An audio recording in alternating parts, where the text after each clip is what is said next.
nung mga year 90s, mga 2000.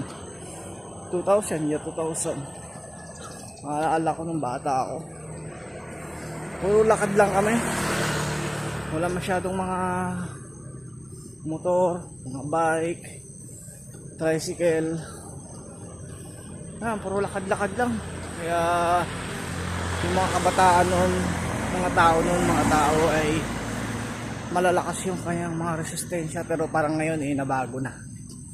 Yung mga ngayong henerasyon, nag-iba yung ikot ng ng kalusugan ng mga tao. Medyo ayun, mga motor, marami ng motor tulad ko. Aminado naman na nagmumotor. Wala na yung exercise, kaya napapabayaan. Kaya simula ngayon, balik tayo sa exercise. And guys, layo-layong lakbay natin doon